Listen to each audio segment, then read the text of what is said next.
Assalomu alaykum qadrli Oynayjahon muxlislari, qadrli yurtdoshlar, omonmisiz, sog'misiz? Erta tongdan yaxshi kayfiyatda uyg'ondingizmi? Barchaga yaxshi kayfiyat tilab, yana xonadoningiz mehmonimiz.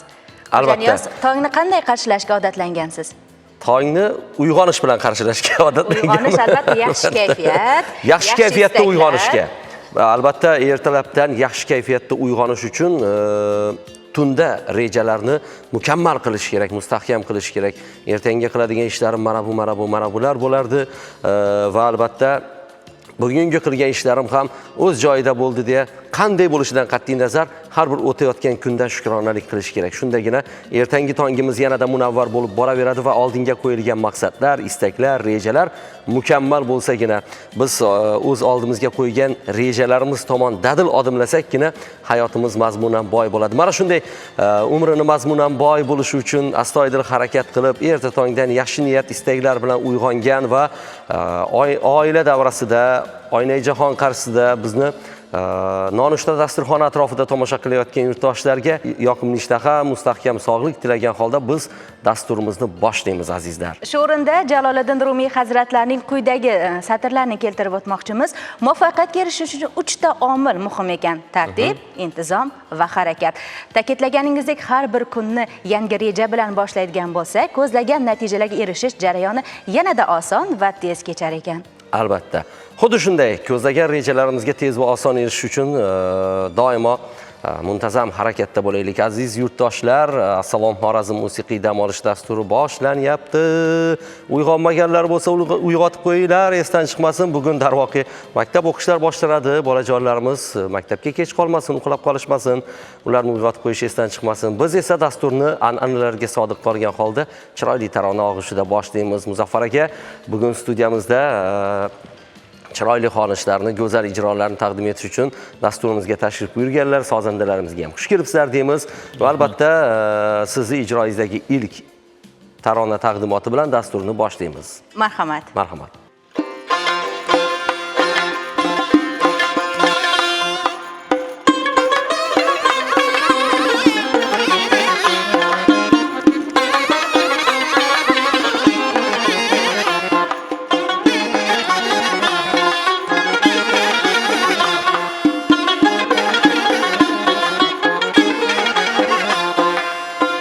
Keçir dilbar buzib qo'ydim xayolingni, Keçir dilbar buzib qo'ydim xayolingni, Ya bir kimsa bas qil demay savolingni, Ya bir kimsa bas qil demay savolingni, Ko'rib qoldim qo'ydik oydi jamolingni, Bir tomosha qilay bugun ruxsoringni, İltimasım perde kılma urmalını, İltimasım perde kılma urmalını.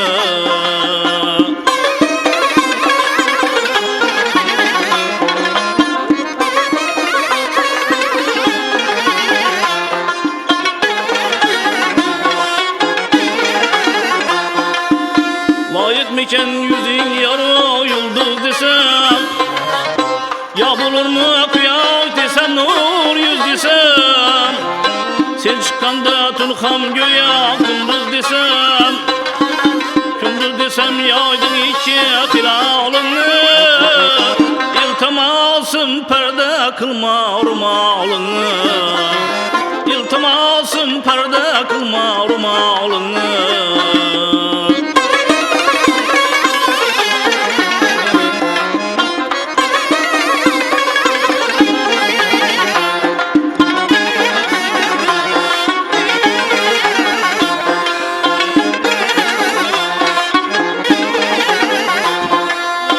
Nigahın siri var mı bilamadım, Bir tamaşa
yüzün yarı yıldız desem, ya bulur mu kıyaş desem, nur yüz desem, layık miken yüzün yarı yıldız desem, ya bulur mu kıyaş desem, nur yüz desem, sen çıkanda dülkan göğe kunduz desem, kunduz desem ya iki hilalını, iltimasım perde kılma rumalını, iltimasım perde kılma rumalını, iltimasım perde kılma rumalını.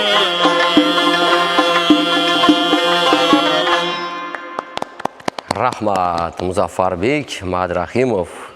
Minnatdorchilik izhor qilamiz Muzaffar aka, salomat bo'ling. Sozandalarimizga ham rahmat.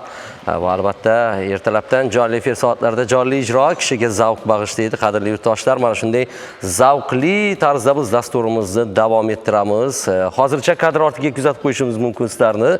Keyingi ijroga bemalol taraddud ko'rib olishlaringiz mumkin bo'ladi.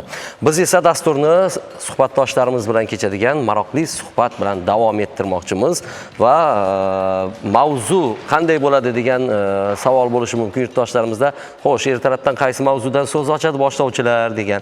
Aynan oktyabr oyida o'zbek xalqi uchun, aynan O'zbekiston Respublikasi uchun juda ham bir muhim hisoblanadigan sana bor. Oktyabr oyida nishonlanadigan sana bu 21-oktyabr o'zbek tiliga davlat tili maqomi berilgan sana.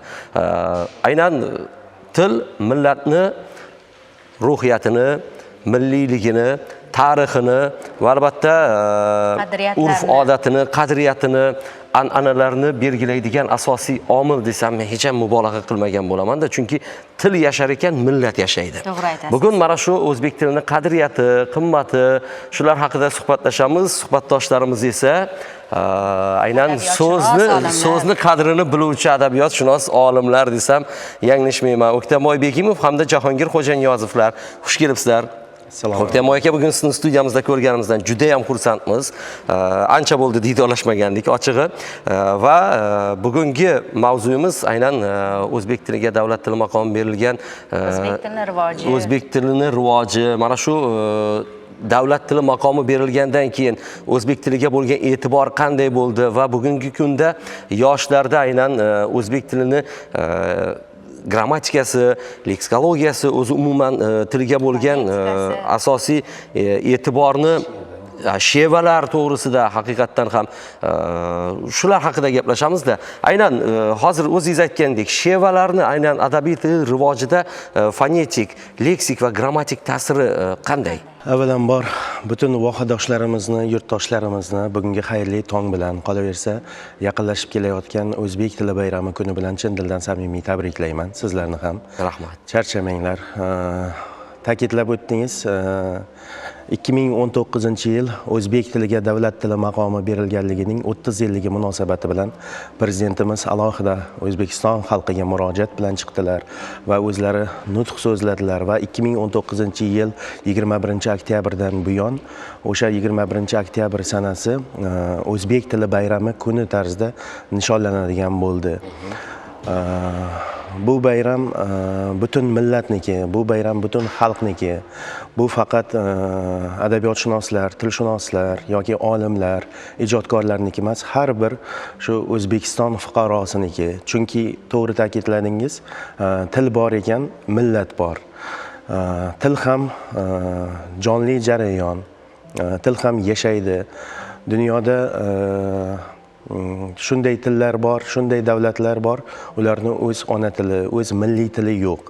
Biz faxrlanishimiz kerak, O'zbekiston xalqini shunday bir baxtli millat ekan, o'z tili, o'zbek tili bor. Endi o'zbek tili turli hududlarda o'zining shakllariga ega. Buni sheva yoki lahja deb aytamiz. Shu o'rinda sheva, lahja, adabiy til degan tushunchalarni yoki fonetik, leksik, grammatik farqlari haqida gapiradigan bo'lsak, ma'lum bir hudud vakillari tomonidan qo'llanilib, aynan ana shu hudud vakillari uchun tushunarli bo'lgan til shakli bu sheva hisoblanadi. Adabiy til bu shoirlar, yozuvchilar, olimlar, o'sha tilshunoslar tomonidan ishlov berilib, sayqallanib, yashash hududidan, jinsidan, yoshidan qat'iy nazar hamma uchun tushunarli bo'lgan O'zbekiston hududidagi hamma, demak, keng aholi qatlami tomonidan iste'mol qilinadigan ishlov berilgan til shakli. Endi biz tug'ilibmizki, o'zimizni shevamizda gapiramiz. Sheva bilan adabiy tilni bir-biridan bir nechta farqlari bor. Shulardan asosiylari bu fonetik farq, ya'ni tovushda. Bu juda katta farq bo'lmaydi, unga tushunsa bo'ladi. Masalan, Xorazm misolida olib qaraydigan bo'lsak, adabiy tilda ke bo'lsa, Xorazmda ge. Ge. Kelin, galin. Keldi, keldi. Yoki t, adabiy tilda t bo'lsa, Xorazmda d. To'ldi, do'ldi, tuz, duz. Bu unchalik katta farq emas, shuning uchun tovushlarda farq qiladigan fonetik farq. Ikkinchi farqimiz qo'shimchalarda farq bo'ladi. Masalan, Xorazmda ko'proq hozirgi zamonni yotir shakli ishlatiladi. Galyotir, ishlayotir, uylanayotir. Adabiy tilda bu yapti. Namangan shevasida o'tdi, kelotdi, borotdi. Buxoro shevasida opti, kelopti, borobti. Unga ham tushunsa bo'ladi. Lekin yana bir farq borki, bu leksik farq. Bu go'yoki bir tildan ikkinchi tilga tarjima qilgandek so'zlarda farq bo'ladi. Masalan, o'zbek tilidan tojik tiliga, tojik tilidan rus tiliga, rus tilidan yana qaysi tilga tarjima qilgandek so'zlardagi farq. Masalan, Xorazmda zangi, adabiy tilda narvon. Xorazmda uchak, adabiy tilda tom. Qaysiki shevada ana shu leksik farq qanchalik ko'p bo'lsa, o'sha shevaga tushunish biroz qiyinchilik tug'diradi boshqa hudud vakillari uchun. Ana shu shevadagi hamda adabiy tildagi farqlarni to'g'ri tushunib va biz uni qaysi joyda tilni qaysi joyda qo'llashimizga qarab nima qilsak, bu foydadan xoli bo'lmaydi, hech kimda qiyinchilik tug'dirmaydi. Demak, O'zbekiston hududida yashaydigan har bir aholi, masalan, rasmiy joylarda, darslarimizda, masalan, biror bir konferensiyalarda o'zbek adabiy tili qoidalari, o'zbek tili me'yorlari asosida gapirish kerak. Seminar, treninglarda balki. Va bu bir joyga borganda uni shevasidan kulish yoki bo'lmasa qaysidir o'zi til vakillarini ustidan nima qilish, bu madaniyatsizlikni eng bir yuqori cho'qqisi hisoblanadi. Shuning uchun sheva ham bu ona tilimiz. U o'zbek adabiy tilini boyishiga xizmat qiladi. Bu borada vohadoshlarimizni yoki boshqa hudud vakillarini o'z shevalarini, demak, targ'ib qilishda ishlashlari kerak. Mavzu chuqur. Ma'lumot olganimiz sayin yana ham bir savol bergimiz kelyapti. Albatta, qimmatli ma'lumotlar teletomoshabinlarimizda ham qiziqish uyg'otmoqda desak bo'ladi. Shevalarni madaniy meros sifatida asrashda ilmiy tasniflash va hujjatlashtirishning qanday ahamiyatli tomonlari bor? Endi hozir aytganimdek, ishlash kerak deganda mana shevalar yig'ilib lahja degan, dialekt degan tushunchani hosil qiladi. O'zbekiston bo'yicha 3 ta lahja, dialekt bor. Masalan, Xorazm hududi vakillari Yangibozor, Gurlan tumanlarini inobatga olmaganda, endi boshqa joylarda ham bor. O'g'izlar, O'g'iz lahjasi vakillari hisoblanishadi. Keyin Qipchoq lahjasi vakillari bor hamda Qarluq lahjasi vakillari bor.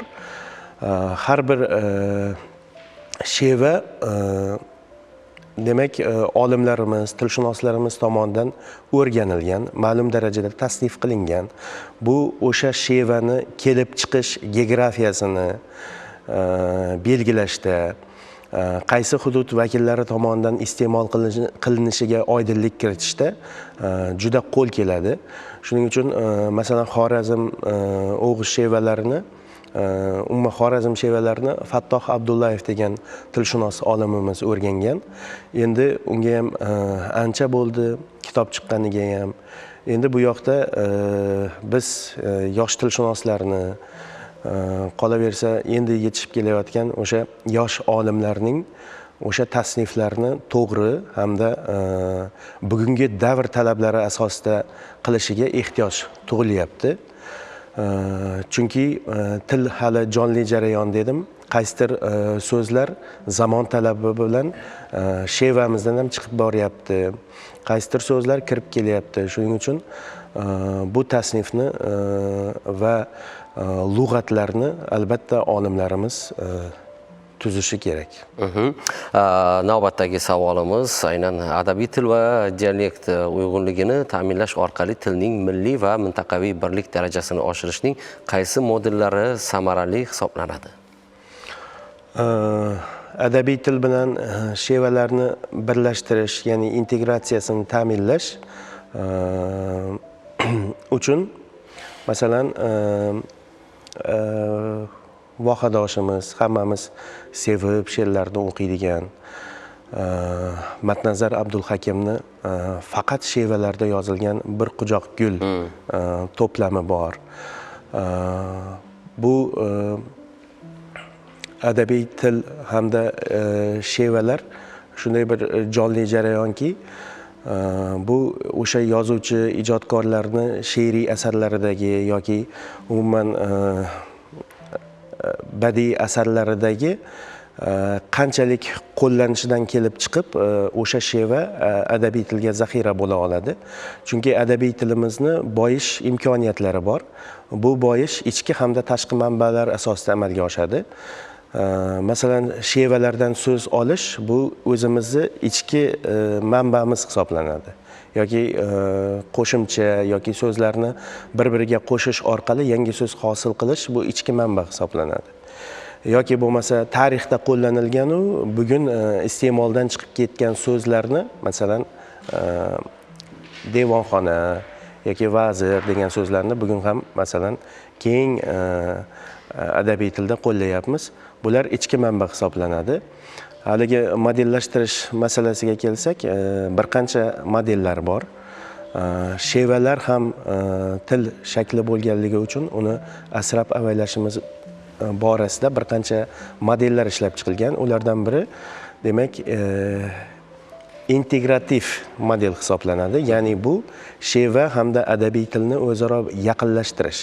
Haligi yozuvchi ijodkorlar qanchalik yaxshi badiiy asarlar yozsa, ulardagi demak so'zni o'rganish uchun boshqa hudud vakillari ham harakat qiladi va boshqa hudud vakillari ham bu so'zlarga tushunib boradi.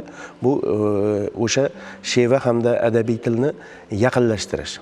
Yana bir model bor, raqamlashtirish. Bugun davr talabi har sohada raqamlashtirish borasida ko'p ishlar amalga oshirilyapti. Demak, kitobni hamma o'qimasligi mumkin, lekin undan foydalanish qandaydir milliy kontentlar yaratishda yoki bo'lmasa qandaydir platformalar ishlab chiqishda haligi aytganimdek bu modellarning ahamiyati katta. Bu borada olimlar, ijodkorlar hamda o'sha axborot texnologiyalariga yaxshi tushunadigan yoshlarni bir joyga kelishi davr talabi. Rahmat mazmunli suhbat uchun va biz Jahongir Xo'janiyozovga yuzlanamiz. Yangilangan imlo qoidalari o'zbek tilining zamonaviy rivojlanish bosqichida qanday lingvistik va ijtimoiy ehtiyojlardan kelib chiqqan holda ishlab chiqildi? Mana shu haqda. Rahmat savol uchun bir marta assalomu alaykum. Assalomu alaykum va alaykum assalom. Endi yangilangan imlo qoidalariga keladigan bo'lsak, oldingi imlo qoidalariga nisbatan bir qancha o'zgarishlar va farqlar mavjud bugungi kundagi imlo qoidalari o'rtasida. Ya'ni oldingi imlo qoidalari asosan mana shu kiril yozuvi asosida ishlab chiqilgan imlo qoidalari hisoblanadi. Buni endi katta yoshdagi qatlam vakillari juda yaxshi bilishadi. Endi keyinchalik lotin yozuviga o'tish bosqichlari boshlandi. Mustaqillikdan keyin mana 95-yilda yangilangan imlo qoidalari ishlab chiqildi. Mana shu lotin yozuviga o'tish natijasida demak yuqori qatlam va keyingi qatlam o'rtasida bir tafovut yuzaga keldi. Ya'ni bizani ish yuritish hujjatlarini oladigan bo'lsak ham yoki bo'lmasa boshqa bir yo'nalishlarni oladigan bo'lsak ham, demak, ikki xillik yuzaga kelib qoldi natijada. Lekin baribir yangilangan imlo qoidalariga o'tish, ya'ni lotin yozuvi asosidagi imlo qoidalariga o'tish bu zamon talabi hisoblanadi. Bilasiz, mana shu ko'pchilik ilm-fanga oid adabiyotlarni oladigan bo'lsak, masalan, Yevropa adabiyotlarini oladigan bo'lsak ham, asosan mana shu lotin yozuvida yozilganligini biz ko'rishimiz mumkin. Ya'ni yangilangan imlo qoidalari mana shu eskisiga nisbatan ko'plab o'zgarishlar mavjud. Masalan, Kiril yozuvidagi yumshatish belgisini oladigan bo'lsak, demak, lotin yozuvida mana shu yumshatish belgisidan foydalanishmaydi yoki bo'lmasa tartib sonlarini uyushib kelganligi natijasida chiziqchaning ishlatilishini oladigan bo'lsak ham, o'zi umuman unlilar va undoshlar, qo'shib yozish va ajratib yozish borasida va bosh harflar bilan yozish borasida va bir qancha, demak, ko'rsatmalar berib o'tilgan mana shu yangilangan imlo qoidasida. Endi yana bir narsada lotin yozuviga to'liq o'tish jarayonida ta'lim tizimi va ommaviy axborot vositalarida qanday muammolar kuzatilmoqda va ularni bartaraf etish uchun qanday amaliy choralar zarur? Biz tashqi reklamalarga qaraydigan bo'lsak, bugungi kunda ko'plab imlo qoidalariga amal qilinmasligi yoki bo'lmasam u yerdagi xatoliklarni kuzatishimiz mumkin-da. Aynan biz boshlovchi sifatida yoki bo'lmasam jurnalistlar bu narsani bir qarashda anglashi mumkin, lekin o'sha chop etish jarayonidagi texnik xatolarmi, tahrirlashdagi xatolarmi, aynan bularni bartaraf etish uchun nimalarga ko'proq e'tibor qaratish kerak?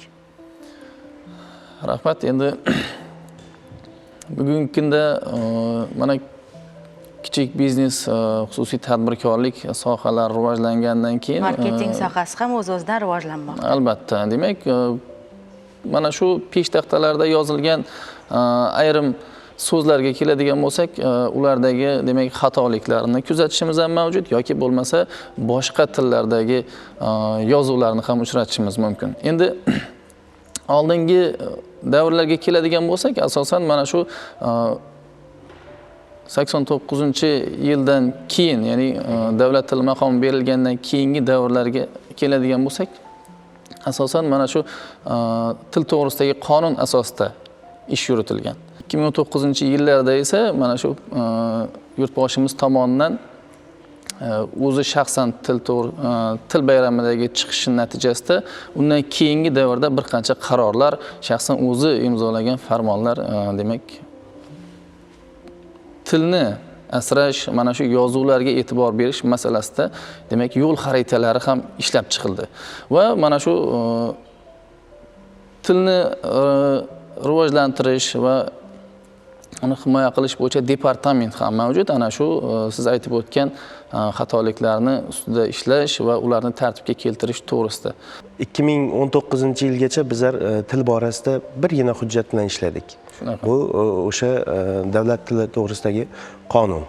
30 yil faqatgina bir hujjatda ishladik va bugungi davrni tilga e'tiborni kuzatadigan bo'lsak, masalan 2019-yildan buyon aynan prezidentni farmonlari yoki qonunlar yoki vazirlar mahkamasi tomonidan demak chiqarilgan bir qancha qarorlarimiz, masalan hozir aytildi, o'zbek tilini rivojlantirish departamenti tashkil qilinganligi, har bir shaharda, har bir tumanda o'sha til masalalari bo'yicha hokim maslahatchilari lavozimi joriy qilinganligi yoki bo'lmasa 2020-yil 3-martda Alisher Navoiy nomidagi Toshkent davlat o'zbek tili va adabiyoti universiteti huzurida davlat tilida ish yuritish asoslarini o'qitish va malaka oshirish markazi hamda viloyatlarda o'sha markazni hududiy bo'linmalari tashkil qilinganligi bu bugungi kunda til siyosatiga e'tiborni juda kattaligi bilan belgilanadi va hali aytganimdek,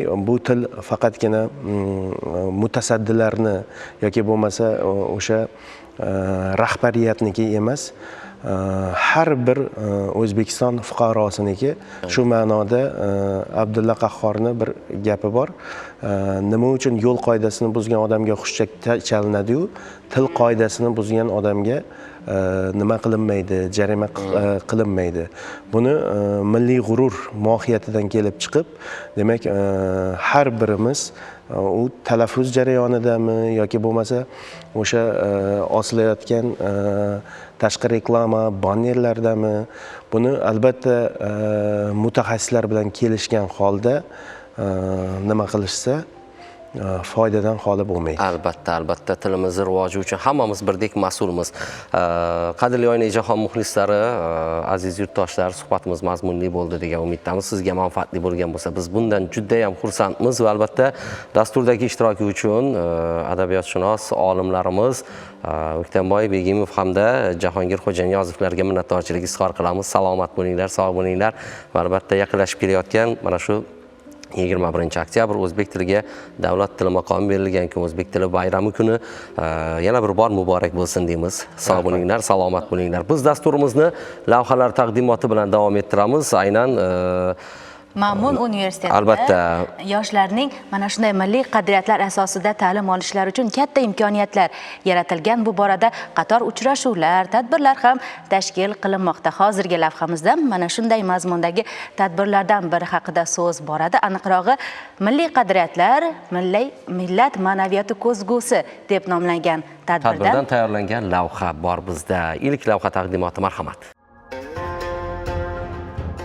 Ma'mun universitetida ijtimoiy gumanitar va aniq fanlar fakulteti tashabbusi bilan milliy qadriyatlar, millat ma'naviyatining ko'zgusi mavzusida ma'naviy ma'rifiy tadbir tashkil etildi. Ushbu tadbir doirasida milliy liboslar ko'rgazmasi hamda ularning yoshlar hayotidagi o'rniga bag'ishlangan suhbatlar bo'lib o'tdi. Milliy liboslar bu shunchaki kiyim emas, balki xalqning tarixi, urf-odati, badiiy didi va hayot tarzini namoyon etuvchi muhim madaniy timsoldir. Tadbir davomida talabalar milliy kiyimlarda ishtirok etishdi va liboslar orqali o'z millatining tarixi va madaniyatiga daxldorlik hissini boshdan kechirishdi. Suhbatlar davomida milliy kiyimlar yoshlarning shaxsiyligini ifodalash, milliy o'zligini anglash va faxr tuyg'usini oshirishda muhim vosita ekani ta'kidlandi. Milliy qadriyatlar millat ma'naviyatining ko'zgusidir degan nomda, ya'ni mavzuda ma'naviy ma'rifiy tadbir tashkil qilindi. Aynan bu tadbirdan ko'zlangan maqsad talaba yoshlarimiz ongu tafakkurida milliylik, milliy qadriyat tushunchasi, uning mazmun mohiyatini yanada tushuntirish va ularda ota-bobolarimiz boy merosidan, milliy qadriyatlaridan, an'analaridan, umuman milliylikdan faxrlanish tuyg'usini yanada jo'sh urdirishga bag'ishlangan desak mubolag'a bo'lmaydi va shuning uchun ham hozir mana shunday tadbirlarimiz tashkil qilindi. Milliy qadriyat tushunchasini, mazmun mohiyatini har bitta yosh avlod tushunib yetishi, o'ylayman hozirgi kundagi talaba yoshlarimizda ortiqcha bo'lishi mumkin bo'lgan, ya'ni yot g'oyalardan, albatta mumkin bo'lgan boshqa yot ta'sirlarga tushib qolishidan oldin oluvchi asosiy vosita deb hisoblayman va shuning uchun ham aynan fakultetimizda bunday tadbirlar, milliylikka, milliy qadriyatlarga yo'g'rilgan tadbirlarimiz muntazam ravishda davom etmoqda. Butun respublikamizda milliy liboslar kuni deb e'lon qilingan juma kunida Ma'mun universitetida ham milliy liboslar kuniga bag'ishlangan tadbirlar o'tkazilyapti. Bugun ijtimoiy gumanitar va aniq fanlar fakulteti talaba qizlari va talabalari bilan birgalikda juma kuni milliy liboslar, milliy qadriyatlar kuniga bag'ishlangan tadbirlar doirasida fakultetimizning faol talaba qizlari bilan birgalikda milliy liboslar, milliy qadriyatlarimiz ko'zgusi mavzusida davra suhbati tashkil qilindi.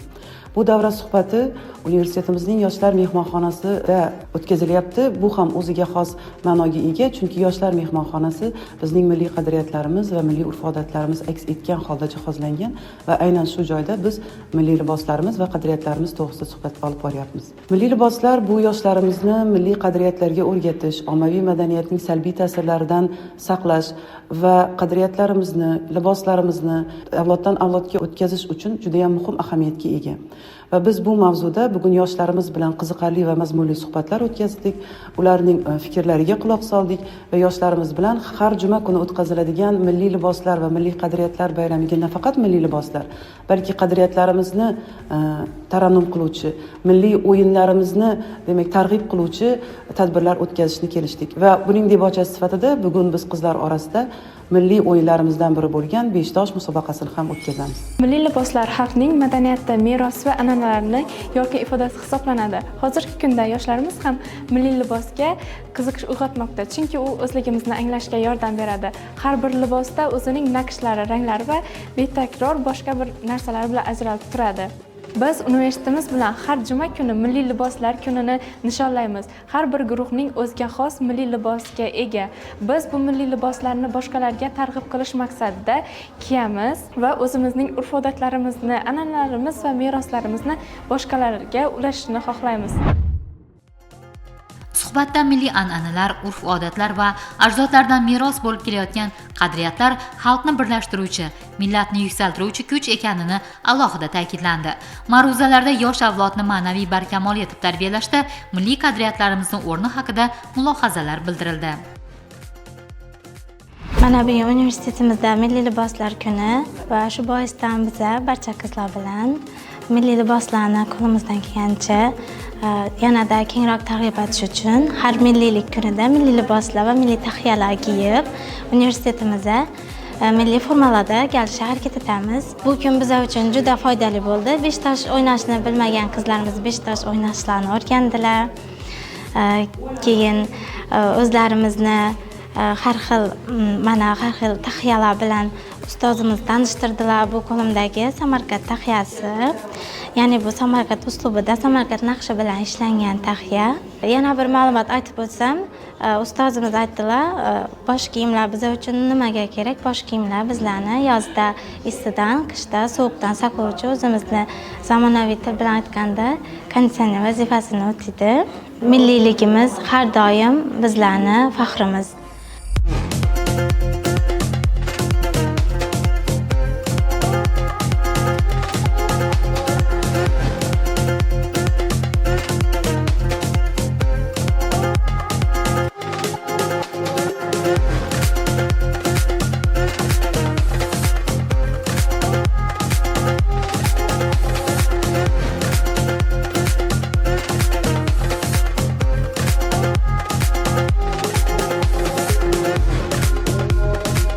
Shuningdek, tadbirning yana bir muhim qismi milliy xalq o'yinlariga bag'ishlandi.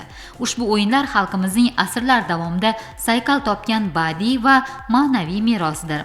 Ularning asl mohiyati nafaqat ko'ngilochar, balki jismoniy tarbiya, zehnni charxlash va jamoaviylikni shakllantirishga ham qaratilgan. Tengdoshlarimiz bilan beshtosh o'yinini o'ynadik. Beshtosh o'yini momollarimizdan meros bo'lib qolgan. Beshtosh o'yini bizga epchillikni, chaqqonlikni va sabrimizni rivojlantiradi. Beshtosh o'yinini tengdoshlarimiz bilan birga barchaga targ'ib qilishni maqsad qilib qo'ydik. Milliy qadriyatlarning ana shunday yorqin ifodasi bo'lgan liboslar va xalq o'yinlari orqali yoshlarda vatanparvarlik, madaniy merosga ehtirom va milliy g'urur tuyg'usi yanada mustahkamlandi.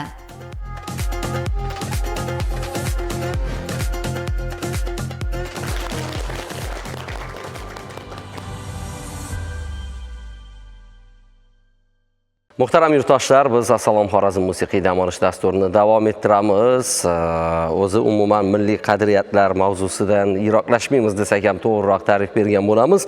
Galdagi suhbatimiz aynan O'zbekistonda millatlararo munosabatlarni mustahkamlashda milliy madaniy markazlarning o'rni mavzusida bo'ladi.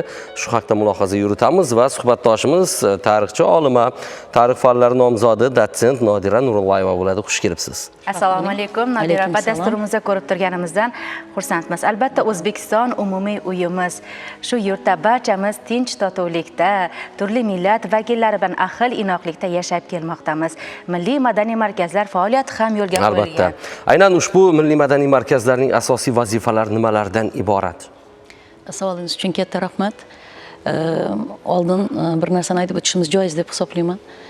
O'zbekiston polietnik, ya'ni ko'p millatli, elatli xalqlar yashaydigan davlat hisoblanadi. Davlatlar qatoriga kiradi. Jumladan O'zbekistonda 136 ta millat elat egasi, Xorazmda esa 30 ga yaqin millat elat egalari yashab kelmoqda. Shunday ekan, milliy madaniy markazlar bugungi kunda turli millat vakillarining tili, madaniyati, san'atini, tarixini saqlash, o'rgatish, rivojlantirish bilan bevosita shug'ullanadigan jamoat tashkiloti hisoblanadi.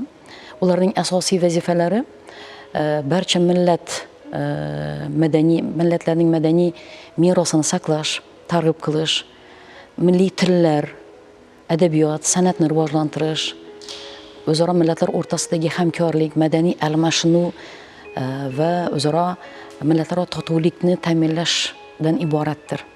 Milliy madaniy markazlar millatlararo munosabatlarni mustahkamlashda aynan yuqorida aytib o'tganingizdek bir-birlari bilan o'zaro hamkorlikda, hamjihatlikda, hattoki quda anda bo'lib ham yashayotgan millatlar bor. O'zbek xalqi bilan ham quda anda bo'lib ketgan millatlarni bilamiz.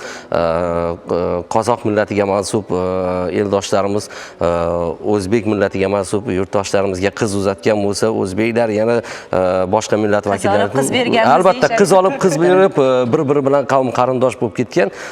Ularni aynan millatlar orqali ajrata olmaymiz bugungi kunda. Bitta qarashda xuddi o'zbek bo'lsa kerak deb o'ylaymizda, gapirishlari ham maqsadlar mushtarakda ularda. Gapirishlari ham xuddi o'zbeklardek gapiradi yoki bo'lmasam o'sha nima deydi, bizni xalqimizda iboralar chiroyli bir o'xshatib aytiladi-ku, qovun-qovunda rang oladi deydi. Bir mahallada misol qozoq millatiga mansub deylik insonlar yashaydigan yerda o'zbeklar istiqomat qiladigan bo'lsa, beixtiyor u ham qozoqcha iboralarni, so'zlarni ishlatib qo'yishi mumkin yoki bo'lmasa turkmanlar yashaydigan o'sha hududda o'zbeklar istiqomat qiladigan bo'lsa, xohla-xohlama turkmancha iboralarni, so'zlarni ishlatib qo'yishi mumkin. Bu ham albatta hamjihatlikda umrguzaronlik qilishga yoki bo'lmasa hayot faoliyatini yuritishga sababchi bo'lsa kerak, to'g'ri emasmi? To'g'ri. Albatta, hozir siz yuqorida qayd qilgan elementlar bevosita an'analar, qadriyatlar, to'y hashamlarda bevosita o'sha aloqalarni, hamkorlik aloqalarini mustahkamlashda bugungi kunda O'zbekistondagi ijtimoiy-siyosiy barqarorlikning ham eng asosiy omili hisoblanadi. Ya'ni o'zaro o'sha quda andachilik bevosita hozir yaxshi aytdingiz. Juda ham ko'p millat vakillari bilan do'stmiz, quda andamiz. Hatto koreys millati bilan o'zbeklarning o'zaro oila qurganliklari yoki bo'lmasam qo'ni qo'shnichilikda shunday bir o'sha munosabatlar borki, biz buni faqat qo'llab-quvvatlaymiz. O'zbekiston bag'ri keng davlat hisoblanadi. Albatta. Shunday ekan, ularning milliy bayramlari qiziqda. Mana yurtimizda ko'p millati xalqlarning milliy bayramlarini o'tkazish uchun ham yetarli sharoitlar bor. Tasvirga olish jarayoni bilan boradigan bo'lsak, o'zimiz ham beixtiyor raqsga tushib ketadigan jarayonlarimiz bo'ladi. Raqslar bilan kechadigan jarayonlar, qo'shiqlar bilan. Maza qilib yuborasiz-da mana shunday jarayonda. Ular ham o'zbeklarning milliy bayramida o'z an'analarini namoyon qilgan holda bemalol ishtirok etishadi. Bu ham bir tenglik, adolatdan dalolat beradi, to'g'rimi? Aynan markazlarning faoliyatida yoshlar uchun qanday imkoniyatlar mavjud? Shular haqida ham to'xtalib o'tsangiz. Aslida yoshlar ushbu madaniy markazlarning faoliyatini manbai va ishtirokchilaridir. Ular uchun juda ham ko'p imkoniyatlar yaratib berilgan, jumladan milliy kurslar, milliy tillarni o'rganish masalasi. Chunki ona tilini bilishlik bu o'sha hozir siz aytib o'tgandek millat til ko'zgusi. Ya'ni kim o'sha milliy kurslarni tashkil qilinganligi, madaniy markazlar faoliyatida buni ko'rishimiz mumkin. Yoki bo'lmasam ularni ijodiy qobiliyatlarini qo'llab-quvvatlash borasida turli xil to'garaklarning tashkil qilinganligi, misol tariqasida san'atning barcha turlari yoki bo'lmasam o'sha folklor deymizmi, o'sha master klasslarini tashkil qilinganligi va shu bilan bir qatorda milliy o'sha kiyinish madaniyati bilan bog'liq bo'lgan yoki bo'lmasa milliy oshxona.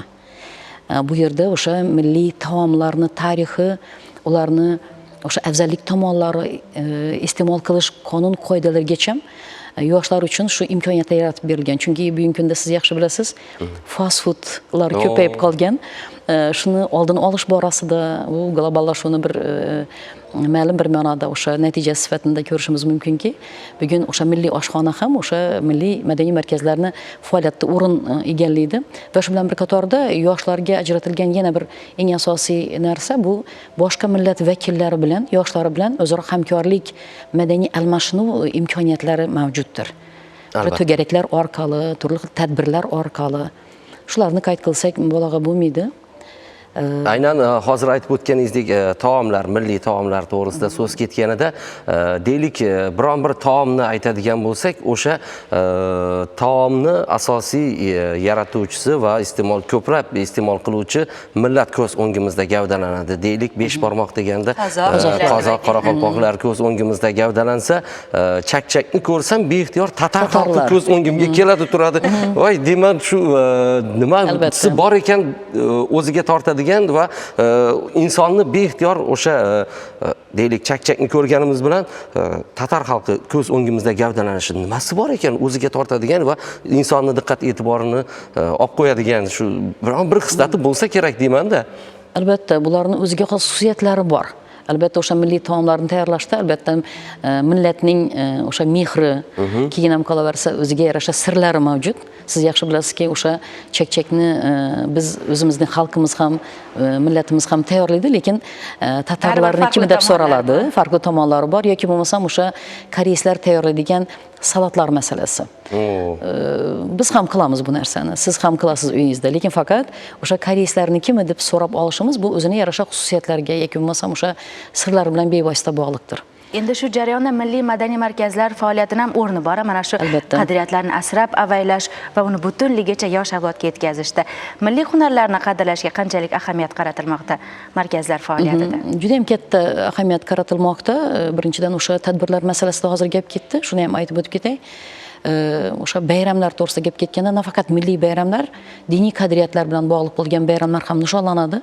Ushbu bayramlar asnosida juda ham ko'p o'sha hatto milliy taomlarni ham tortish masalasi. Misol uchun qozoqlardagi biz o'sha umum xalq bayram bo'lgan Navro'z deb aytiladigan bo'lsa, lekin asosi bu o'sha Navro'z, Sabantuy, tatarlardagi yoki bo'lmasam tatar millatiga mansub bo'lgan yoki bo'lmasam o'sha Chusuk, koreys millatiga yoki bo'lmasam diniy bayramlar bilan bog'liq bo'lgan ruslarni o'sha rus millatining Pasxasi yoki Rojdestvo, Maslenitsa degan o'sha bayramlarda hali o'sha taomlar bo'lgan. Maslenitsada misol uchun quyoshni tasviridagi o'sha bilinchiklar masalasi. Bularning hammasi bevosita o'sha yoshlarni o'sha oldingi qadriyatlar bilan, qadimiy qadriyatlar bilan tanishishi va shu bilan bir qatorda ularni yana ham keyingi katta avlodni keyingi avlodga, kelajak avlodga yetkazib berishda juda ham katta ahamiyatga ega. Tadbirlar juda ham ko'p o'tkaziladi. Faqatgina bir narsani qayd qilishimiz kerak. Bayramlar bu faqatgina dam olish emas. Yoki bo'lmasam taomlar bilan o'sha taomlar iste'molga bahramand bo'lish emas. Bu aynan millatlararo totuvlik, hamjihatlik, birdamlikni ta'minlab beruvchi eng asosiy faktor hisoblanadi. Bunda aynan milliy madaniy markazlarning roli juda ham katta. O'zbekistonda o'sha 157 ta milliy madaniy markaz bo'ladigan bo'lsa, Xorazmda 4 ta milliy madaniy markaz bor.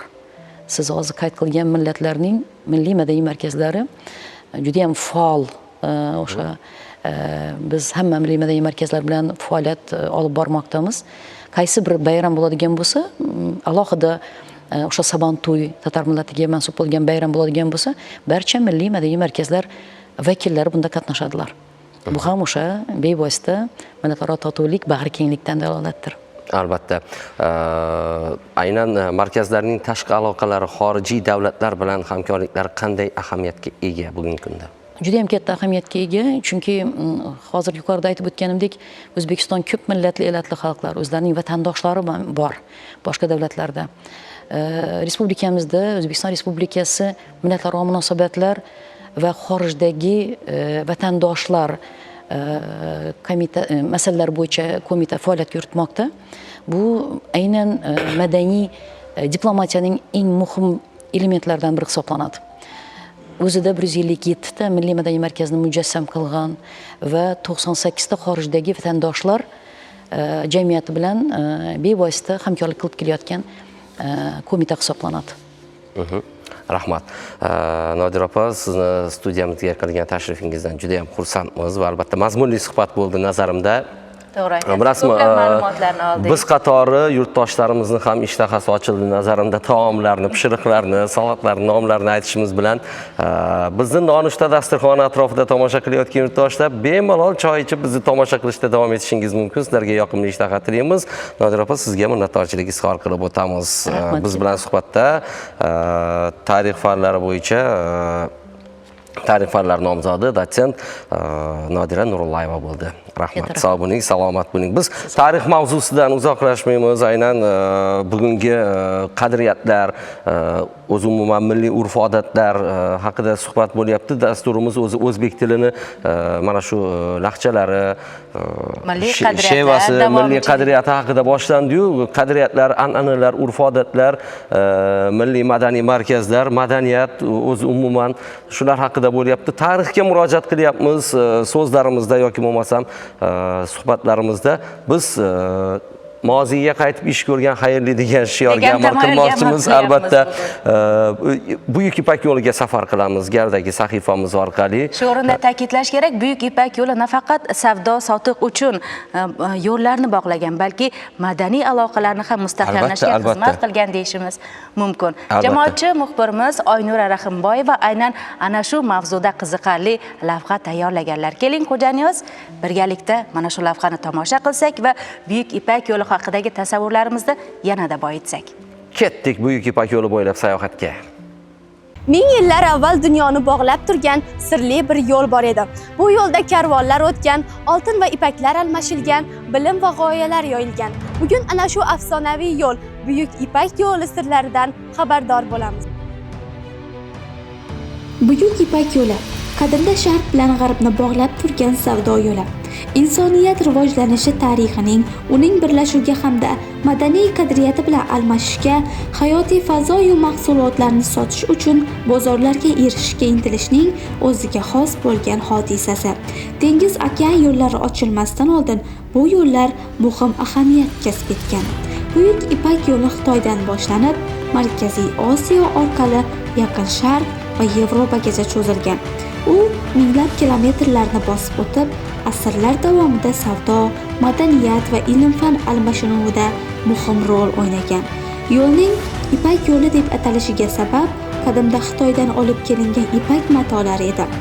Ammo bu yo'lda faqat ipak emas, oltin, qimmatbaho toshlar, chinni buyumlar, ziravorlar, qog'oz va hatto qurol-yarog'lar ham savdo qilingan.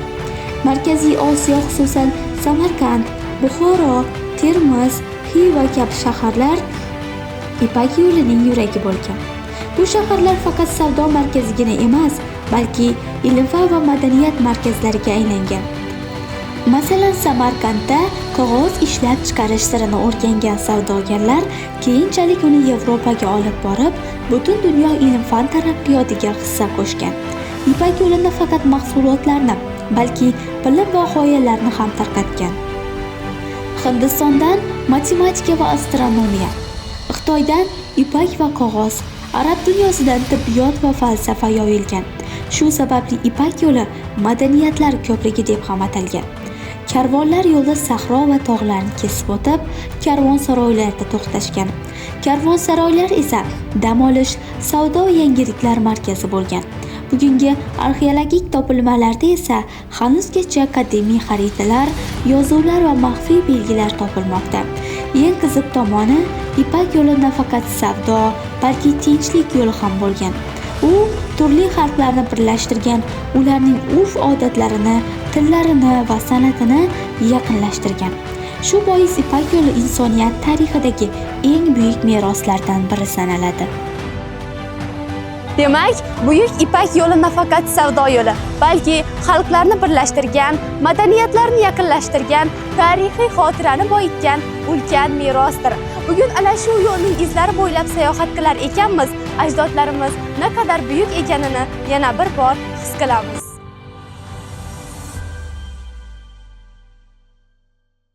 Muhtaram yurtdoshlar, biz Assalom Xorazm musiqiy dam olish dasturini yana davom ettiramiz. Ana endi tabiatni o'zi tabib sahifasiga yetib keldik va bizni aynan ushbu sahifamizni doimiy suhbatdoshlaridan biri desam hech ham yanglishmagan bo'laman. Biologiya fanlari bo'yicha falsafa doktori Umarbek Abdurahimov studiyamizda. Xush kelibsiz. Xushroq bo'ling. Sizni ertalabdan ko'rib turganimizdan xursandmiz. Bugun ayni pishiqchilik mavsumi o'lkamizda mevalar g'arq pishgan, ayniqsa mahalliy rastalarda bo'ladigan bo'lsak, turli tuman mevalarni ko'rib ishtahamiz ochilib ketadi. Do'lana ham tabiatning eng buyuk inomlaridan biri desak bo'ladi. Keling, kimlarga mumkin emas mana shu meva, kimlarga iste'mol qilish tavsiya qilinmaydi? Shu borada dastavval to'xtalsak. Endi uni tarkibida do'laning tarkibida juda ham kuchli elementlar bor, mikro makro elementlar bor. O'zi asosan u yurak qon tomir kasalliklarida qo'llaniladi, lekin shu bilan birga bu nima deydi, qon bosimini, arterial qon bosimini tushirib yuboradi. O'shaning uchun qon bosimi past insonlarga mumkin emas, shuningdek homilador ayollarga hamda emizikli ayollarga tavsiya qilinmaydi. Tavsiya qilinsa ham vrach nazorati ostida iste'mol qilish mumkin. Endi hozir mana shu do'lana haqida suhbatimiz boshlandi. Do'lananing foydali xususiyatlari, uni biz bilmagan zararli tomonlari ham borligini hozir mana ilk ma'lumotda bilib o'tdik. Ya'ni qon bosimi past bo'lgan insonlarga, homilador hamda emizikli ayollarga tavsiya qilinmaydi. Aynan do'lanani yosh bolalar juda ham ko'p iste'mol qiladi-da, juda ham maza qilib yeyishadi. Yoshimiz o'tgani sayin biz bu narsadan biroz yiroqlashgan bo'lsak-da, gohida bizni ham ehtiyojimiz sezilib qoladi. Inson o'ziga kerakli nima deydi, moddani, ozuqani aynan meva sabzavotlardan izlaydi va o'ziga xushi yoqsagina maza qilib paqqos tushiradi desam hech ham yanglishmagan bo'laman. Qanday foydali xususiyatlari bor? Endi yosh bolalar uchun zararli emasmi? Kichkina bolalar uchun. Yo'q, zararli emas, lekin har kunlik iste'mol qiladigan me'yor 15-16 tadan oshmaslik kerak har kuni. Bir kunga 15-16 tadan. Bir kunga 15-16 tadan mumkin. Qadrli bolajonlar, ehtiyot xarxasha qilib, uyda to'polon qilib, do'lana yeyman deb olib kelingan do'lanani bir kunda yeb qo'yish yo'q.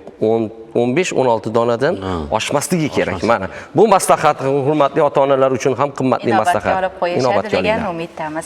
Qanday foydali jihatlari bor mana shu mevaning? Endi do'lanani o'zi nima deydi, hamma ko'rgan, Xorazm tilida bu ilishtirik deyiladi. Lekin o'zi umuman masalan dunyoda 70 dan ortiq turi bor. 70 dan ortiq turi bor, lekin tibbiyotda bu 14 ta tur ishlatiladi. Tibbiyotda, rasmiy tibbiyotda o'zini vatani bu G'arbiy Yevropa hisoblanadi. G'arbiy Yevropani bu tog'li hududlarda o'sadi, lekin hozir Shimoliy Amerikadan tortib Yevropa, Osiyoda hamma joyda bemalol o'sadi. O'zi bir 7 metr, 5 metr keladigan daraxt hisoblanadi. Oldin men bir qiziqarli faktlarni aytib o'tsam, sababi buni masalan Gretsiyada yosh kelin-kuyovlarga undan gullardan gulchambar qilib beriladi. Sababi u uzoq baxt ko'rish, uzoq umr ko'rish degan ma'noni bildiradi. O'zi ham mevalari ham ko'p bo'lganligi uchun bolalari ham ko'p bo'lsin degan ma'nodadir-da. O'zi 300 yillik umr ko'rish ehtimoli bor. 300 yil yashaydi. Sinab ko'rish kerak ekan. Mana nima deydi, o'zini rus tilida bayarishlik deb aytiladi, rus tilida. Endi u mevalarning eng kattasi, eng zo'ri degan ma'noni, masalan rus tilida bayar degan so'z bor. Masalan knyazlar, bayarlar degan so'z bor. O'sha shundan olinganda bu eng zo'r bayarishlik degan so'z olingan. Uni nima deydi, po'stlog'i ham, shu daraxti ham juda ham qattiq bo'ladi. U mebel sozlikda qo'llaniladi misol uchun. Endi tibbiyot sohasida aytadigan bo'lsak, asosan tarkibida juda ham ko'p vitaminlar bor, insonga kerak bo'lgan makro mikro elementlar bor, flavonoidlar bor. Shular asosida u demak asosan yurak qon tomir kasalliklarida qo'llaniladi, yurakni ishemik kasalliklarni oldini olishda qo'llaniladi. Undan tashqari o'sha boya aytganimizdek qon bosimini, demak yuqori qon bosimini tushirishda qo'llaniladi. Va xalq tabobatida masalan gullari, mevasi hamda bargi ham demak choy sifatida ichish ham tavsiya qilinadi. Juda ham foydali. Endi hozir aytib o'tganingizdek choy sifatida ham damlagan tarzda foydalansa bo'ladi. Asosan ko'pchilik yurtdoshlarimizda aynan nima deydi, maxsus dori vositalari sifatida, eritmalar sifatida foydalanish hollarini kuzatiladi-da. Xo'sh, bu aynan eritmalar sifatida dori vositasi sifatida foydalansa qanday samara berishi mumkin? juda ham yaxshi samara beradi. Sababi masalan nima deydi 200 gram xomashyo, ya'ni nimani mevasini olib, do'lanan mevasini olib ustiga masalan yoki spirtli eritma qilib ichilsa, har kuni masalan bir 50 gram, 25 gramdan ichilsa bu yurak qon tomir aylanishini yaxshilaydi. Qon aylanish tizimini ham yaxshilaydi. Undan tashqari demak, ishemik, turli xil ishemik, ya'ni yurak bilan bog'liq bo'lgan kasalliklarni oldini oladi. Demak, bekorga mana yosh katta insonlarimiz, bobojon, buvijonlarimiz do'lana ye, yuraging baquvvat bo'ladi deb bekorga ta'kidlashmas ekan. Shuni oldini oladi. Endi buni masalan uy sharoitida ham bemalol kompot sifatida yoki choy sifatida ham bemalol ichish mumkin. Har kuni yarim stakan uy sharoitida masalan nima deydi 200 gram o'sha nimaga xomashyoni olib turib, ustiga suv solib, uni 10 minut past olovda qizdirib, qaynatib 10 minut har kuni shu chiroyli qip-qizil bir kompot hosil bo'ladi. U ham demak kun davomida iste'mol qilish mumkin. Endi yetishtirish hozir biz ko'radigan bo'lsak, biz o'zimiz uyimizda ham bor, ilishtirik deymiz. Bu qizil bo'ladi. Lekin o'sha jon chekmasang jonona qayda, toqqa chiqmasang do'lona qayda deydi-ku. Tog'da o'sadigan do'lanani mahalliy sharoitda yetishtirishni iloji bormi? Lekin bu menimcha o'sha madaniylashib ketsa kerak-da, tabiat bilan bog'liq. Yo'q, bu iqlim bilan bog'liq. Sababi Farg'ona taraflarda, Toshkent yoki bo'lsam Jizzax taraflarida boshqa tur o'sadi, ya'ni sariq olmaga o'xshagan o'sadi. Endi boya aytganingizdek, u juda ham tikanli bo'ladi. Masalan, terish qiyin. O'shaning uchun jon chekmasang jonini qayda shu uchun aytiladi. Bilan shu mehnat qilasizda unga. Albatta-da. Shuning uchun nima qilinadi? Lekin bizda Xorazmning iqlimiga mos bo'lgan, bizda faqat qizili qo'llaniladi. Lekin boya aytganimizdek, rasmiy tibbiyotda 14 ta turi bor. O'sha turlari qo'llaniladi. Sog'lom ovqatlanishda ham tavsiya qilinadimi do'lana vazn tashlash jarayonida? Juda ham to'g'ri, bu yaxshi savol berdingiz. Sababi bu kaloriyasi juda ham past. Masalan, tarkibida boshqa nimalar yo'q va uni nima deydi, iste'mol qilasiz va ochiq qilmaydi insonni. Qorinni to'q tutadi. Lekin yog' yo'q unda tarkibida, yoki oqsil yo'q. O'zim uchun juda ham katta ma'lumot oldim. Ma'lumot yig'yapmiz. Do'lanani iste'mol qilsak, kaloriyasi kam ekan, semirib ketmas ekanmiz. Bemalol ozib olsak ham bo'lar ekan. Mana shu faqat kunlik me'yorni unutmaymiz. Kuz mavsumida sizlarga tekin maslahat bo'lyapti-da, bu juda ham koni foyda. Lekin o'sha birinchi tavsiyani esdan chiqarmasligimiz kerak. Boya aytib o'tganingizdek, 10-15 ta har kuniga bolajonlar uchun, bundan tashqari ayollarga tavsiya bo'ldi. Homilador hamda emizikli ayollarga bu tavsiya qilinmaydi mutaxassis sifatida. Yana qanday yondosh kasalligi bor bo'lgan insonlarga ehtiyot bo'lgani ma'qul? Kimlar? Endi masalan organizmda o'zi allergik kasalliklar qo'zg'aydiganlarga mumkin emas. Baribir ham vrach maslahati bilan yoki konsultatsiya qilib, maslahatlashib iste'mol qilish foydali hisoblanadi. Allergiya qo'zg'ashi mumkinmi? Mumkin. Endi ko'proq iste'mol qilsa, me'yordan ortiq iste'mol qilinsa, yoki bo'lmasam och qoringa iste'mol qilinsa, bu nima deydi, ichak faoliyatini buzadi. Sababi o'sha ichak faoliyatini buzadi, ichak traktini buzganligi sababli oshqozonni nima deydi, yallig'lanishga olib keladi. Rahmat, salomat bo'ling, sog' bo'ling. Umarbek aka o'zi qimmatli tavsiyalarni topib, o'zi mavsum bilan mos bo'lgan o'sha mavzularda suhbat olib kelasiz, bizga mavzularni topib kelasiz va bugun ayni bozor rastalarimizni ham do'lana to'ldirgan paytda ertalabdan yo'q joydan bolajonlarning esiga do'lana solib qo'ydik. Bugun ota-onalar do'lana izlashni boshlashadi. Xullas mana shunday yuqoridagi tavsiyalarga amal qilsak, bizga tabiatni o'zi tabib ekanligini bevosita guvohiga aylanamiz. Qadrli yurtdoshlar, mazmunli suhbat uchun sizga minnatdorchilik izhor qilamiz. Qimmatli tavsiyalar uchun sog' bo'ling, salomat bo'ling. Dasturimizni esa kitoblar mavzusidagi lavha bilan davom ettiramiz. Birgalikda tomosha qilamiz. Kitob bu inson bilimini yuksaltiruvchi va dunyoqarashini kengaytiruvchi asosiy omillardan biridir. Hozir esa yurtdoshlarimizning kitob o'qish bo'yicha fikriga qiziqsak. Hozirgi kunda qog'oz kitoblarini o'qigan afzalmi yoki onlayn kitoblarnimi? Qog'oz kitoblar eng yaxshi variant deb hisoblayman, chunki qog'oz kitobda emotsiyalari ko'proq bo'ladi, bizlar barib biladi. Lekin har doim ham kitob o'qish biz uchun manfaatli. Qog'oz kitoblarni o'qigan yaxshi. Albatta, u onlayn kitob sog'liq taraflama biologik jihatdan zarari bo'ladi, ko'z nuriga. Baribir qog'oz kitoblar, ya'ni an'anaviy tarzda ishlab chiqarilgan kitoblar baribir boshqacha zavq bag'ishlaydi. Ayniqsa kitobni o'qib bo'lib boshqa betidan o'tgan paytimizda kitobni varaqi, uni tovushi, kitobni hidi, qog'oz umuman boshqacha zavq bag'ishlaydi. Buni faqat kitobxonlar biladi. Men uchun qog'oz kitoblar har doim afzal bo'lgan onlayn kitoblarga qaraganda. Menimcha qog'oz kitoblar. O'zim ko'proq qog'oz kitoblar o'qiyman. Qog'oz kitoblarni o'qigan yaxshi. Onlayn kitoblar yaxshi. Qilgan payting yoningda bo'ladi. Telefonni qaraymiz-ku, masalan, shu vaqtda ishlatsak bo'ladi. Qaysi janrdagi kitoblarni ko'proq mutolaa qilasiz? Ko'proq jahon adabiyotini izlanaman. O'zbek adabiyoti ham yaxshi, lekin jahon adabiyoti bilan solishtirganda jahon adabiyoti ko'proq ma'qul. Tarixiy janrdagi kitoblarni o'qiyman ko'proq. Ko'pincha klassik adabiyotdan mutolaa qilaman hamda detektiv kitoblarni sevib o'qiyman. Romantik romanlar. Badiiy adabiyotni ko'proq afzal ko'raman. Badiiy.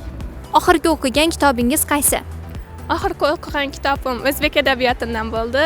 Ilk kitob edi. Hozir o'qib yurganim esa Dostoyevskiy Oydin tunlar. Yulduz tunlar. Anna Karenina. Shamollarda qolgan hislarimni boshlab qo'yibman. Yuyxua yashamoq. Onlayn kitob hayot o'tkazgan joyingdan boshlanadi.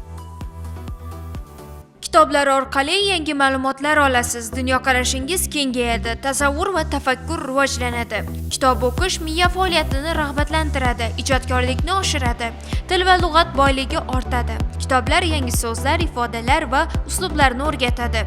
Kitob o'qish odamni tinchlantiradi, stressdan xalos qiladi, e'tibor va konsentratsiya yaxshilanadi. Uzluksiz kitob o'qish diqqatni jamlashga yordam beradi. Hozirgi kunda ko'pchilik yoshlar orasida onlayn kitoblar ham keng tarqalgan. Ularning ham o'ziga yarasha afzalliklari mavjud. Masalan, har qanday vaqtda, har qanday joyda smartfon, planshet yoki kompyuter orqali o'qish mumkin. Katta hajmdagi kutubxona desak ham adashmaymiz. Bir qurilmada yuzlab yoki minglab kitoblarni saqlash va o'qish mumkin. Narxi ham arzonroq. Ko'pincha elektron kitoblar qog'oz kitoblarga qaraganda arzonroq yoki bepul bo'ladi. Qidiruv va belgilash, matndan so'z yoki jumlalarni tez topish, muhim joylarni belgilash oson. Atrof muhitga zarar kam. Qog'oz ishlatmaslik bois ekologiyaga foydaliroq. Onlayn kitoblarning kamchiliklari uzoq vaqt ekran qarshisida o'qish ko'zlarni charchatishi mumkin. Texnik muammolari, qurilma zaryadda tugashi yoki texnik nosozliklar yuz berishi mumkin. Qog'oz kitoblar afzalliklari shundaki, estetik va hissiy qiymati. Kitobni qo'lda ushlash, varaqlash, uning hidini sezish qiziqarli va yoqimlidir. Ko'z uchun qulay, qog'ozdagi matnni o'qish ko'zga kamroq yuk beradi. Diqqatni jamlash oson bo'ladi. Qog'oz kitoblarda chalg'ish kamroq, smartfondagi bildirishnomalar yo'q. Kitoblardan kolleksiya qilish va uni sovg'a qilish. Kitoblar kutubxona uchun yaxshi bezak va qadrli sovg'a hisoblanadi. Qog'oz kitoblarning kamchiliklari ko'proq qog'oz sarflanadi va ba'zan ko'tarib yurishda noqulaylik tug'diradi. Ammo kerakli yukning og'iri bo'lmaydi deganlaridek, har doim ilm o'rganib rivojlangan inson komillikka erishadi.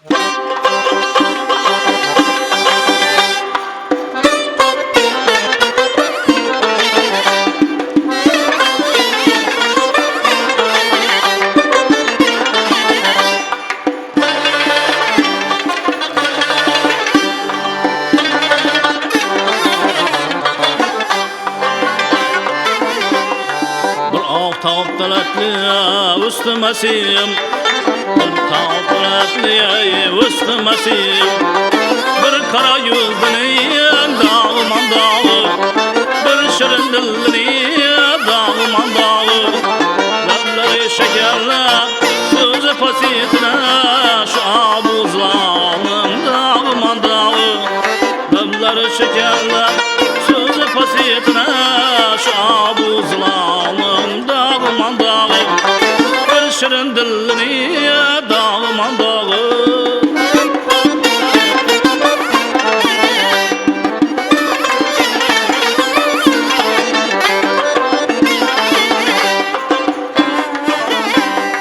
Cemalın sübhüden yüzünden kap, öter gün yüzünden perdeyi yıkar.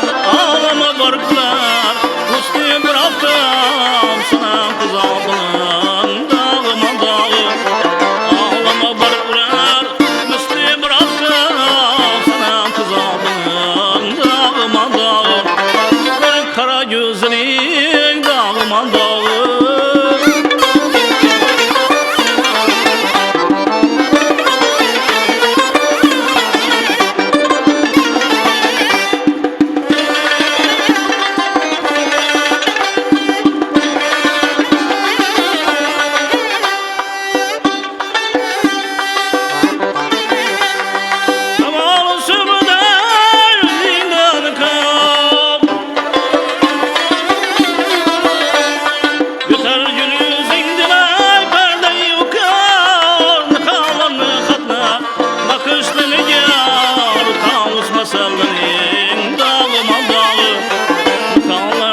saklar Nakışlını yar Tavusma sırgının Dağıman dağı Bir kara gözlerin Dağıman dağı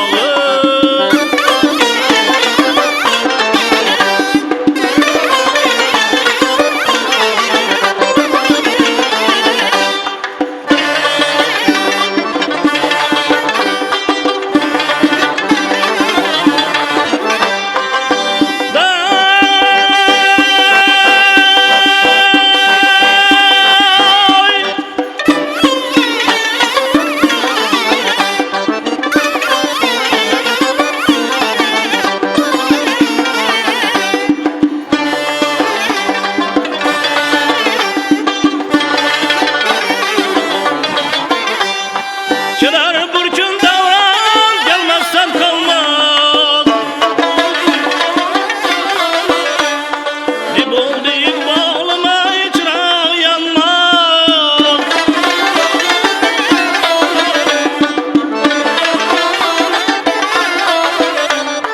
Kara baktım uyku tınlayamaz Ben bıçım ikbalım dağıman dağı Kara baktım uyku uyanmaz Ben bıçım ikbalım dağıman dağı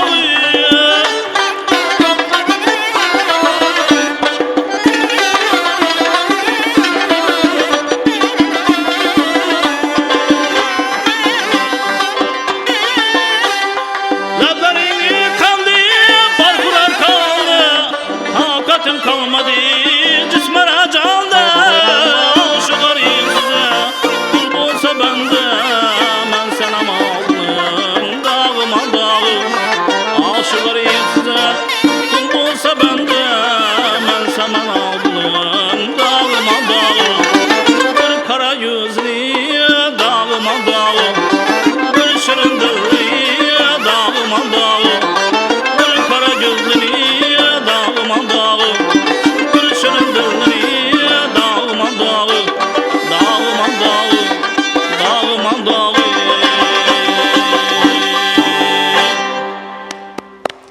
Rahmat. Kayfiyatimiz Muzaffar judayam ko'tarildi. Madrahimov hamda sozandalarimiz salomat bo'linglar, sog' bo'linglar. Jonli efir soatlarida jonli ijrodan ko'ngillar munavvar bo'layotgan tele tomoshabinlar, ana endi ijod mavzusida suhbatlashamiz. Kun mehmoni sahifasiga yetib keldik va suhbatdoshimiz Muzaffar Madrahimov bo'ladilar. Xush kelibsiz. Rahmat. Kayfiyatlar yaxshimi? O'zi bugungi kundagi faoliyatingiz qayerda bo'lyapti? O'zingizni yaqinroq tanishtirasiz. San'at sohasiga kirib kelishda kimlar sizga ustozlik qilgan? Shular haqida.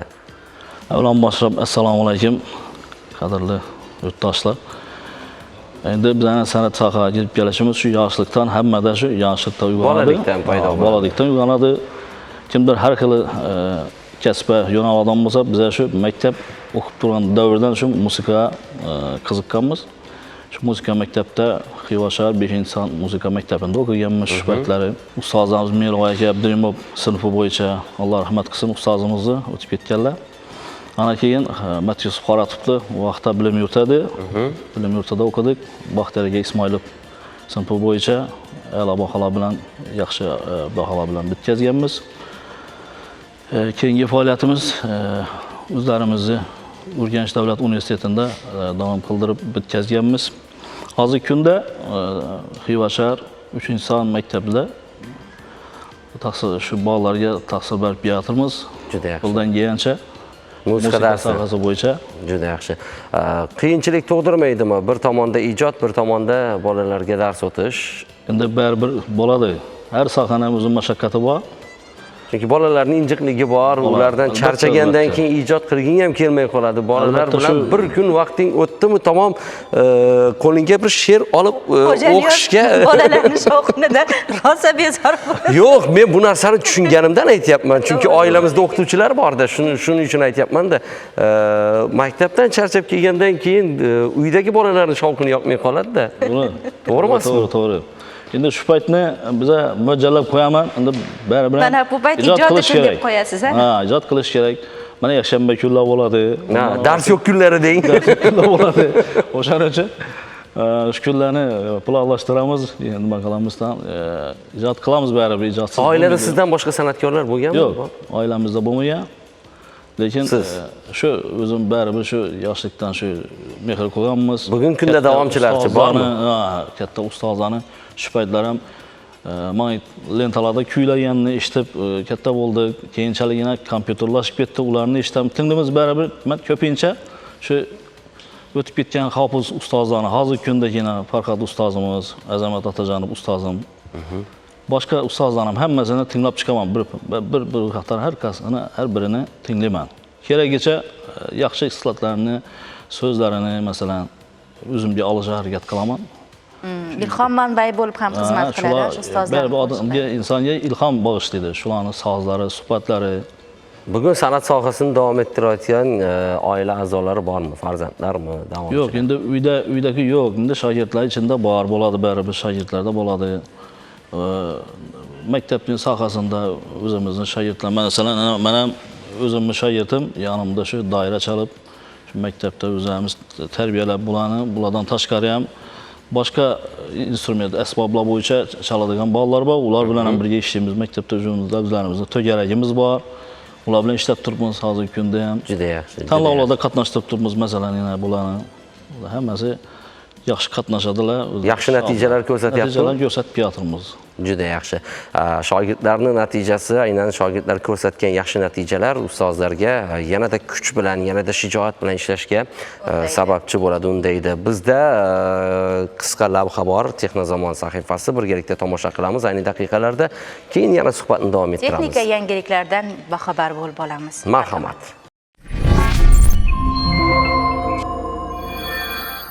Texnozamon sahifasida sizlar bilan texnologiyalar olamidagi eng so'nggi yangiliklar bilan bo'lishamiz. Hayotimizni osonlashtirayotgan innovatsiyalar, yangi qurilmalar, ilg'or imkoniyatlar haqida qiziqarli ma'lumotlarni taqdim etamiz. Keling, zamonamizning texnologik yangiliklarni birgalikda ko'zdan kechiramiz. Bizdagi ilk ma'lumot simsiz quloqchinlarga jonli tarjima funksiyasi qo'shilgani haqida. Yetakchi kompaniyalar tomonidan AirPods Pro 3 quloqchinlariga yangi ilg'or jonli tarjima funksiyasini joriy etdi. Endi foydalanuvchilar chet tilidagi so'zlarni darhol tinglash bilan birga ularning matn shaklida tarjimasini ham ko'rish imkoniga ega bo'ladilar. Bu texnologiya asosan sayohatchilar uchun mo'ljallangan bo'lib, ular restoranda ovqat buyurtma qilish, yo'l so'rash yoki mahalliy aholiga murojaat qilishda katta qulaylik yaratadi. Jonli tarjima funksiyasi, shuningdek, kichik bizneslar va xizmat ko'rsatuvchi joylarda ham foydalidir. Masalan, mehmonxonalar, turar joylar yoki hatto ko'cha savdo nuqtalarida ham til to'siqlarini kamaytirishga yordam beradi. Ishlab chiqaruvchilar ushbu yangilik bilan til o'rganishni ham qo'llab-quvvatlashga intilgan, ammo mutaxassislar bu texnologiyaning ba'zan noto'g'ri tarjima qilishi yoki til o'rganishga bo'lgan motivatsiyani pasaytirishi mumkinligidan ogohlantirmoqda. Tilshunoslar esa til o'rganishning faqat so'z va iboralardan iborat emasligini ta'kidlaydi. Til bu madaniyat, hissiyot va insonlar orasidagi nozik aloqalarning yig'indisidir. Shu bois hech qanday texnologiya tilni to'liq o'rganish va uning sir asrorlarini anglashni to'liq almashtira olmaydi. Bizdagi keyingi ma'lumot Instagram mualliflari uchun yangi mukofotni ta'sis etgani haqida. Dunyoda eng mashhur ijtimoiy tarmoqlardan biri Instagram yangi mukofot dasturini e'lon qildi. Rings deb nomlangan ushbu sovrin Instagramda faol bo'lgan 25 nafar eng yaxshi muallifni taqdirlashga qaratilgan. Mukofot moda va pardoz, sport, ko'ngilochar mashg'ulotlar kabi turli mavzular va kontent yaratish sohalarida faoliyat yurituvchi ijodkorlar orasidan tanlanadi. G'oliblar ingliz dizayner Grace Wells Banner tomonidan yaratilgan maxsus oltin uzukka ega bo'lishadi. Bundan tashqari ularning profillarida avatar va hikoyalarda o'ziga xos oltin uzuk belgisi paydo bo'ladi. Bu esa ularni jamoada yanada ko'proq ajratib ko'rsatadi. Mukofotning ilk g'oliblari 2026-yilda e'lon qilinishi rejalashtirilgan. Bu tashabbus Instagram platformasida ijodkorlikni rag'batlantirish va yuqori sifatli kontent yaratishga undashga xizmat qiladi. Shuningdek, u yangi iste'dodlarni kashf etishga va ijtimoiy tarmoqda faol bo'lganlarning ishini yanada kengroq auditoriyaga yetkazishga imkon yaratadi. Ixtirochilar yangi avlod robot changyutgichini taqdim etdi. Bu bizdagi 3-ma'lumot. Xitoyning yetakchi texnologiya kompaniyasi o'zining yangi avlod robot changyutgich modeli Mijia Sweeping Anti-Mopping Robot 5 ni taqdim etdi. Ushbu qurilma allaqachon oldindan buyurtma uchun ochiq va unda bir qator ilg'or xususiyatlar mavjud. Yangi robot 7,9 mm ultratonka korpusga ega bo'lib, AI texnologiyasi asosida to'siqlarni aniqlash tizimini qo'llaydi. Shuningdek, u 40 mm balandlikdagi to'siqlardan osonlik bilan o'tadi. Bu esa uni uy sharoitida turli sath va joylarda samarali ishlashiga yordam beradi. Qurilma 23 ming paskal kuchida so'rish tizimiga ega bo'lib, maxsus 2 pichoqli cho'tka soch va iplarning changyutgichga kirib, chalkashib qolmasligini ta'minlaydi. Bundan tashqari polni ham yuvish funksiyasi mavjud bo'lib, bu pol yuvish jarayonini insonning qo'li bilan yuvish harakatlariga o'xshatadi. Mijia ilovasi orqali foydalanuvchilar qurilmani boshqarish, yig'ishtirib olish, jadvalni tozalash, taqiqlangan zonalarni belgilash va boshqa aqlli uy qurilmalari bilan integratsiya qilish imkoniga ega. Yangi robot Xitoy bozorlarida 3199 yuan, ya'ni taxminan 36 million so'm narxda sotuvga chiqadi. Amerikalik ishlab chiqaruvchilar batareyalarni qayta zaryadlash tezligini 2 barobar oshirdi. Dunyoda elektromobillar bozorining yetakchi kompaniyalari yangi avlod batareyalarni namoyish etdi.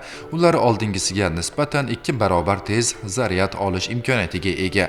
Ushbu batareyalar yangi kimyoviy aralashma va ilg'or sovutish tizimi bilan jihozlangan bo'lib, bu orqali avtomobil tezroq va xavfsizroq zaryadlanadi. Ishlab chiqaruvchi Elon Muskning so'zlariga ko'ra, yangi batareyalar bilan elektromobillar uzoq masofalarga qisqa vaqt ichida chiqib ketishi mumkin bo'ladi. Bu esa elektr transport vositalarining kundalik foydalanishda yanada kengroq tarqalishiga sabab bo'ladi. Shu bilan birga yangi texnologiya batareyalar umrini ham sezilarli darajada oshiradi. Mutaxassislar ta'kidlashicha, bu yangilik nafaqat Tesla uchun, balki butun elektromobillar sanoati uchun katta inqilob bo'lib, atrof muhitni muhofaza qilishda muhim rol o'ynaydi. Yangi batareyalar 2026-yildan boshlab masshtabda ishlab chiqarilishi va avtomobillarga joriy qilinishi rejalashtirilmoqda. Bugungi Texnozamon sahifamizda texnologiyalar olamidagi muhim yangiliklar bilan tanishdik. Tarjima qila oladigan quloqchinlardan tortib, elektromobillar sanoatigacha bo'lgan sohalarda yuz berayotgan o'zgarishlar hayotimizni yanada qulayroq va samaraliroq qilishga xizmat qiladi. Ammo har qanday yangilik bilan birga ehtiyotkorlik va tanqidiy fikrlash ham zarur. Til o'rganishda texnologiyalardan oqilona foydalanish, ijodkorlikni rag'batlantirish va innovatsiyalarni hayotga tatbiq etish orqali kelajakni yanada porloq qilishimiz mumkin. Shuning uchun Texnozamonni kuzatib boring va zamon bilan hamnafas bo'ling. Aziz va muhtaram teletomoshabinlar, qadrli yurtdoshlar, Assalom Xorazm musiqiy dam olish dasturiga ajratilgan fursat tobora poyoniga yetib boryapti. O'tib borayotgan umrimizni, lahzalarini, soniyalarini, daqiqalarini har birini mazmunli va xayrli qilish uchun hamma imkoniyat o'z qo'limizda. Borida qadrlaylik yon atrofimizdagilarni ham, qo'limizdagi imkoniyatlarni ham. Shunda umrimiz mazmunan boy bo'ladi. Shunday ekan, hayotda har bir narsaga ulgurish uchun vaqtni to'g'ri rejalashtirishga amal qilinglar. Dastur so'ngida aytmoqchi bo'lganimiz yaxshiliklar va yaxshi odamlar hamrohingiz bo'lsin. Chunki ezguliklar bilan, yaxshi odamlar bilan hayotimiz yanada mazmunli kechadi. Bizga 1,5 soat davomida hamrohlik qilgan barcha yaxshi odamlarga o'z minnatdorchiligimizni izhor etamiz. Xorazm telekanalining aziz muxlislari, biz barchangizni yaxshi ko'ramiz. Mehrimiz, muhabbatimiz ifodasi sifatida dilga yoqqan navo bilan dasturimizga yakun yasaymiz. Albatta, Muzaffarbek Madrahimov hamda ular boshchiligidagi sozandalarimiz ijrosidagi qadrdon ohanglar bilan biz dasturni yakunlashga taraddud ko'ryapmiz. Keyingi diydor qadar o'zingiz va yaqinlaringizni ehtiyot qiling. Keyingi diydorgacha omon bo'ling. Salomat bo'ling.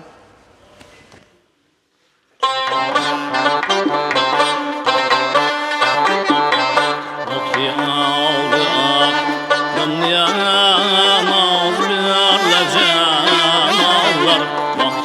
aldı az dünyana nazlı cemallı şumayladı barbat yavru kavmeti akram olur evaya kavmeti akram olur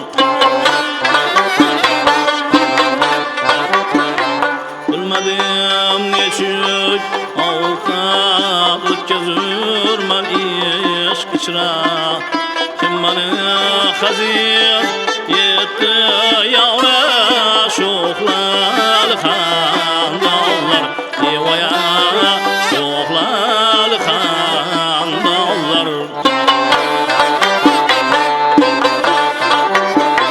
ko'rgazib jamal zimya ko'nglim yettima el ishq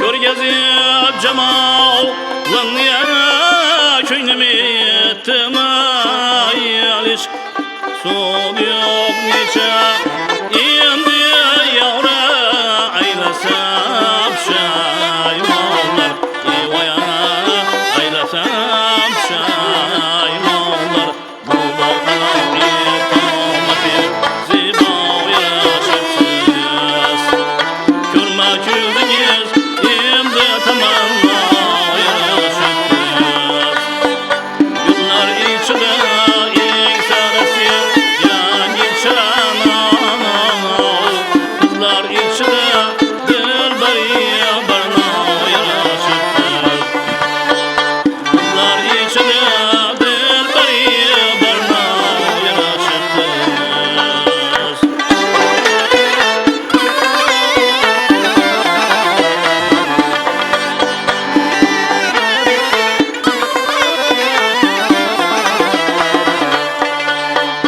budur tilagim shod eshing doim amonda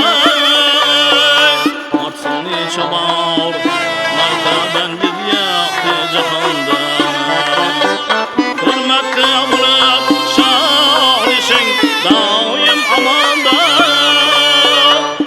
o'shanda sho'qqadi zibo yarashibsiz ko'rma ko'zingiz endi tamanno yarashibsiz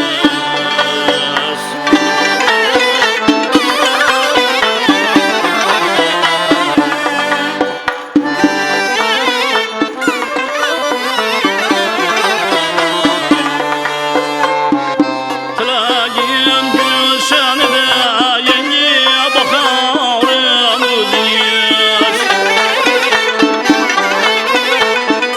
maqsadim bog'larda olmani orim o'zingiz bir bo'lib adi vafo bog'ni saylaganim tanimni mulkila jonim bir nigorim o'zingiz voy voy qurboni bo'lay dod alingna shalogim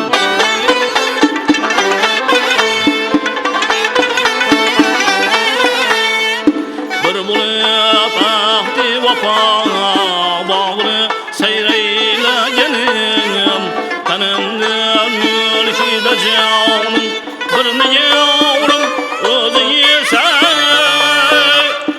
o'shanda sho'qqadi zibo yarashibsiz ko'rma ko'zingiz endi tamanno yarashibsiz qizlar ichida dilbari barno yarashibsiz